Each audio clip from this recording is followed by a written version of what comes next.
Welcome to this month's Golf Away Tours Webcast. And this month, we're honored to be joined by a good friend over in Ireland, the owner proprietor of Mount Falcon Estate in County Mayo, Alan Maloney. Alan, thanks for joining us.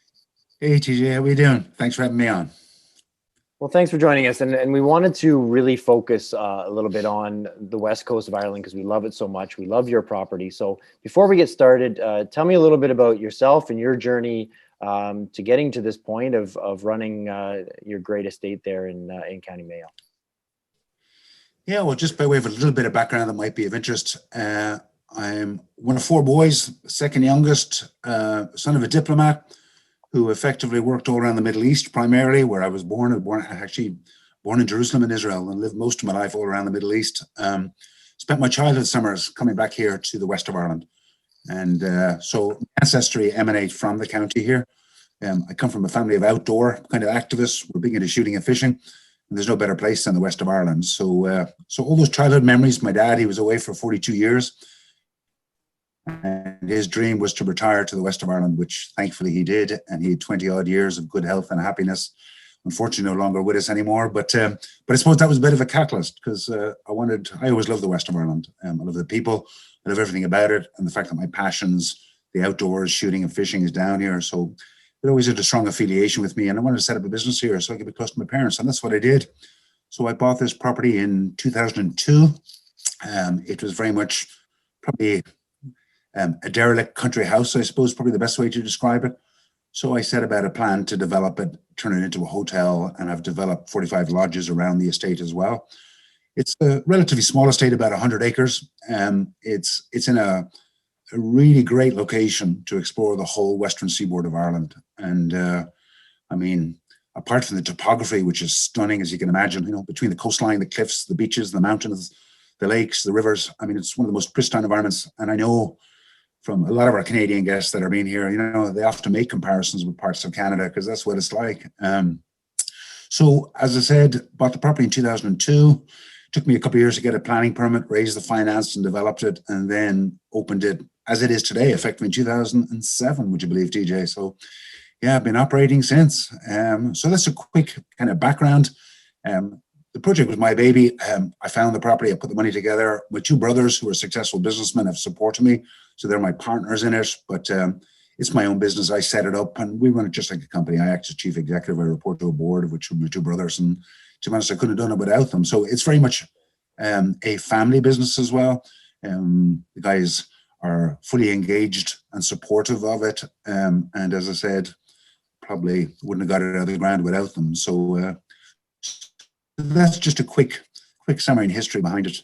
Absolutely. And you mentioned it's a family business, and you certainly get that feel when you're there. I've been lucky enough to visit you there a few times, and we've always been treated so well, and you feel like, your family when you're there. And I love the place. It's more than just a hotel. You mentioned you have the old original building and then a number of auxiliary buildings. But there are lots of activities on the property as well. So tell us a little bit more. Obviously, there's golf in the area, which is why our clients would go there. But there's so many other things to do. So tell us a little bit about what else. Yeah. So let me just articulate what became the hotel. The original manor house dates to 1870. It's a baronial cut limestone lodge, effectively. It's 12,000 square foot. So I restore that painstakingly back to its original. And that literally acts as the fulcrum or center of the hotel. I developed an extension on it. It's a small boutique hotel, 32 bedrooms in the hotel itself, 6 in the original manor house and 26 in the new part of the hotel. We have a very fine bar and restaurant in it, as you'd appreciate. We have a spa and a leisure facility as well. That's all part of the hotel, which effectively acts as the epicenter. But as I mentioned, we have 45 lodges around the estate, and they are all either 3 or 4 bedroom as well. So while it's a small boutique hotel of 32 bedrooms, it's actually a 175 bedroom facility when you include all of the bedrooms in the lodges as well. So yeah, so on the estate where we're located, we have a number of activities. Obviously, as you mentioned, golf. We're blessed with 3 championship standard links golf courses, all within an hour's drive. The nearest one being Enniscrone is only 15 minutes away. Then we've Carn and Belmullet, which is an hour away, and then we've Ross's Point, just over the Sligo border. Each of the 3 courses, they make a wonderful complement because they've got different characteristics, TJ, but they're a lovely complement of classic and all the idiosyncrasies of those classic links golf courses. Ross's Point, the flatter dunes, to Enniscrone with a drama of these gigantic dunes, which are, the size of 6-story buildings, if you know what I mean. And then on to Cairn. So that's the golf offering, but there's a number of other activities, and some of which are very closely correlated with golf, in my opinion. And fishing is a big one. Now, I know in Canada, you've the huge North American continent, but it's a very, very high activity facility here in west of Ireland. We've got a number of lakes and rivers. We've got a very famous river called the River Moy, which is Ireland's most prolific salmon river, and it runs through the estate here. We own 2 miles of it, which we retain just for the exclusive use of our guests. To put it into perspective, the River Moy, the average annual catch is somewhere between 15 and 20,000 salmon. These are obviously Atlantic salmon, as opposed to the Pacific salmon, but it's a fairly prolific river, as you can appreciate. Apart from the River Moy on our own stretch, there's about 20 to 25 different game angling locations, again, all within an hour's drive. We have a litany of rivers, reservoirs, estuaries, and lakes here. And when I say game fishing, for the benefit of you and your listeners and viewers, we're primarily talking about Atlantic salmon, sea trout, and brown trout. So it's an angling haven. Whether you're a novice or world-class angler, I can't think of a greater destination in the world in terms of, particularly for fly fishing.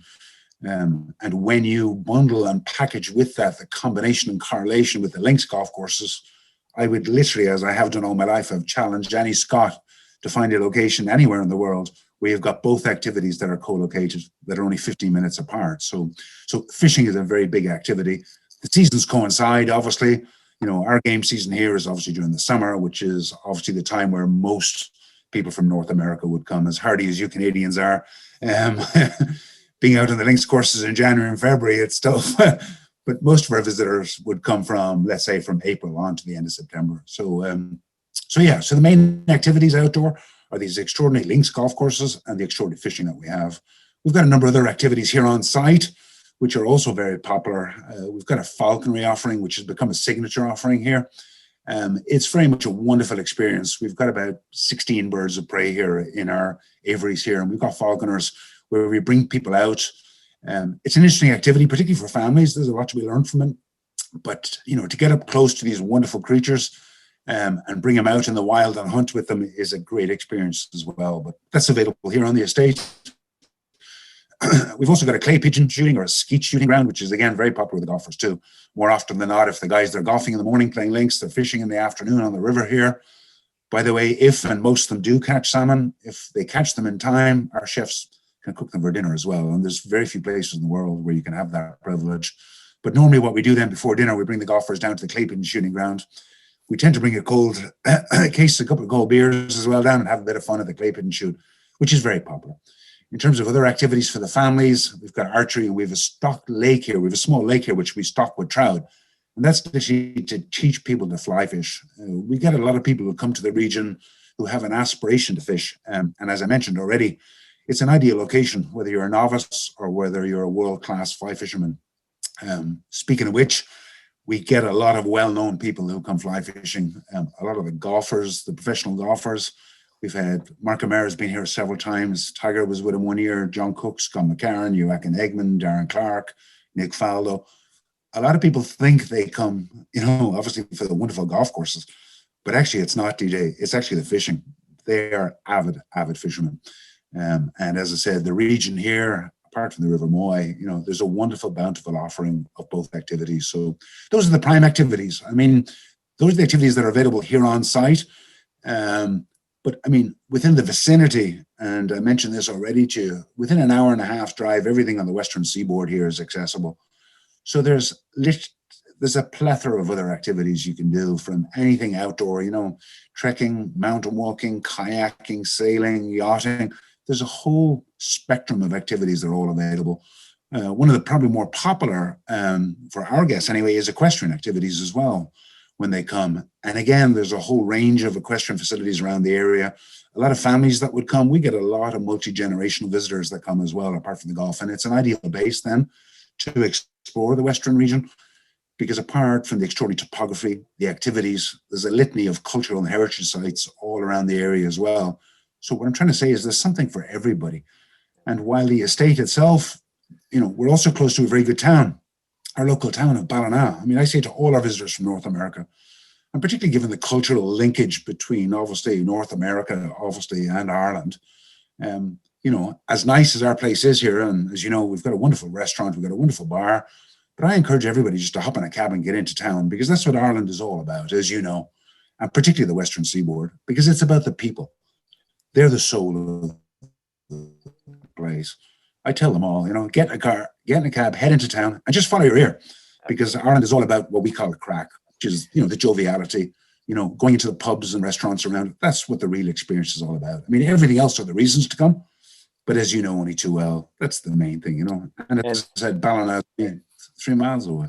And that's why we really like to promote that area of Ireland as well, because we find it's more authentic, right? It's not nearly as touristy as some of the big cities. As much as I love Dublin and Killarney and Belfast, it's still nice to get to the smaller towns and really get that Irish feel and go to see some live music and have a drink and really enjoy the crack, as you said. So that's amazing. And it's great how you described all those activities. Again, why we love that part of the country. There's just so much to do when you get outdoors. Unfortunately, when I was there with my group last time, it was the beginning of October. I don't know if you remember, but it was right after salmon season. We couldn't get out fishing because I wanted you to teach me how to fly fish. I've never done it before. I need to learn. So next time I'm back, I will, because to be able to catch your catch and then have your chef cook it up, and I for one can vouch for the food at your estate. It's second to none. It's unbelievable every time we've eaten there, and there's no reason really to eat off property, but obviously there's a lot of options if you go into town anyway. So thanks for that description, and we'll touch a little bit on the golf again as well. You're a member at Enniscrone, and we've played there together before, and it's one of my favorite courses in the area. Some of the most dramatic dunes that you'll ever see on a golf course in the back nine there. The hole of the month for us this month is the 15th hole, the 16th hole, sorry, at Enniscrone, which is one of my favorite holes there. But tell me a little bit more about the golf course, in particular, Enniscrone. Yeah, so as the 3 championship links golf courses, Enniscrone is the closest. It's literally 15 minutes. It just depends on the traffic in town, because you've got to go through about now, but it's literally 15, 20 minutes away. Look, I would describe it as an extraordinary golf course. I mean, it is right up there. It's now ranked in the top 20 in Ireland. The general consensus of golfers from all over the world that come here would certainly put it in the top 10 in Ireland. And there's no doubt in my mind about that. I suppose the golf course has got so much to offer. I think first and foremost, it's all about drama. Enniscrone, it's the topography, it's the dunes, it's the idiosyncrasies, from, counterintuitive cambers on the fairways to the couple of blind shots that are there. This is a classic championship links golf courses that has literally been scoped into the natural terrain there. And it's the drama and panoramic views around Killala Bay, effectively, combined with the drama of the dunes, that make it such a wonderful experience. I mean, as a golf course itself, I think it's got something for every golfer. I mean, I'm a reasonably high handicapper, as you know, TJ, playing off 18. But, from that to the most challenging of golf courses for low handicaps as well. Because the golf course, I mean, personally, I think it's got probably the toughest 4 opening holes in any golf course I know. It hits you a smack in the face from the beginning, and literally eases out a little bit onto the 9th and 10th, and it rebuilds your confidence for the most extraordinary holes on the back nine, which you refer to. I mean, from 12 to 17, I can't think of a better combination of links golf holes than any golf course I've played, and I've played most of the links in Ireland and certainly a lot of them in Scotland. So personally, I think it's an extraordinary golf course. The other is Carn. It's about an hour's drive west of here. It's an extraordinary location because it's right out on the northern tip of a peninsula, where literally west of that, the next parish is probably Newfoundland.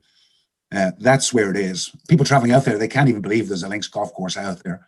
And it is extraordinary too. It's got wonderful dunes on it as well, but it's got beautiful views out onto the ocean there. And as I said, combined with the elements, it's got a challenge for everybody. It's well worth the journey. An hour's drive, I know, to a Canadian is nothing, but really sometimes I got to convince people to go out there. But when they come back, they just say, oh my God, because it is an extraordinary golf course, Yeah, it is. So those are the 2 that are here in County. We also have a third links golf course just over the Sligo border, which is known as Ross's Point, or County Sligo Golf Course. It's a more traditional, probably well known because some of the pro-ams are held there. Again, it's more of that flatter dune, that more traditional, but again, extraordinary views of Sligo Bay.